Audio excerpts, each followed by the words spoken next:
உங்களுக்காக ஜெபியுங்கள். கிறிஸ்துவுக்குள் பிரியமானவர்களே, நாம் நம்முடைய வாழ்க்கைக்காக ஜெபிப்பது அவசியம். அது சுயநலமாக தோன்றலாம். ஆனால் நம் வாழ்க்கையில் தேவன் மகிமைப்பட வேண்டும் என்பதே நம் நோக்கம் என்றால் அது சரியானதே. சகோதரி நான்சி அவர்கள் பல ஆண்டுகளாக சில ஜெபங்களை மீண்டும் மீண்டும் ஜெபித்து வந்ததாக கூறுகிறார்கள். அவர்கள் என்ன ஜெபித்தார்கள் என்பதை நாம் பார்ப்போம். கர்த்தாவே, என் இருதயத்தை காத்து அதை பரிசுத்தமாக வைத்தருளும் என்று அவர்கள் ஜெபிப்பார்களாம். மேலும், என்னை உமது அன்பினால் நிரப்பி என்னை சுற்றி உள்ளவர்களிடம் இரக்கமுள்ளவராகவும் உணர்வுள்ளவராகவும் மாற்றும் என்று வேண்டிக் கொள்வார்களாம். என்னை உமது ஆவியால் நிரப்பி என் சுயத்தை அகற்றி இயேசுவால் என்னை நிரப்பும் என்று ஜெபிப்பார்களாம்.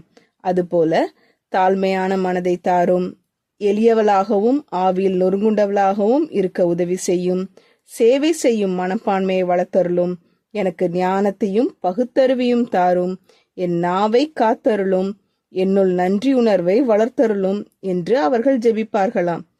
நாம் நமக்காக ஜெபிப்பது தவறல்ல.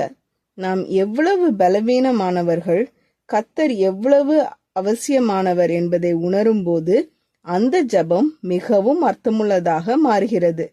நாம் அவர் போல் மாற வேண்டும் என்று உண்மையாக ஜெபிக்கிறோமா? ஜெபம் செய்வோம். எங்கள் அன்பின் பரமபிதாவே, எங்கள் இருதயத்தை காத்து அதை சுத்தமாக வைத்திருக்க உதவி செய்யும். எங்களை உமது அன்பாலும் ஆவியாலும் நிரப்பி இயேசுவை போல வாழ உதவி செய்யும். எங்களுக்கு தாழ்மையான மனதையும் ஞானத்தையும் நன்றியுள்ள இருதயத்தையும் தாரும். எங்கள் வாழ்க்கை உம்மை மகிமைப்படுத்தும் வகையில் மாறட்டும். இயேசுவின் நாமத்தில் ஜெபிக்கிறோம் பரமபிதாவே, ஆமீன். இந்த மெசேஜ் 20 செப்டம்பர் 2024 நான்சி டிமோஸ் வோல்கமுத் அவர்களின் இயேசுவை தேடி என்ற புரோகிராமிலிருந்து எடுக்கப்பட்டது. கர்த்தர் உங்களை ஆசீர்வதிப்பாராக.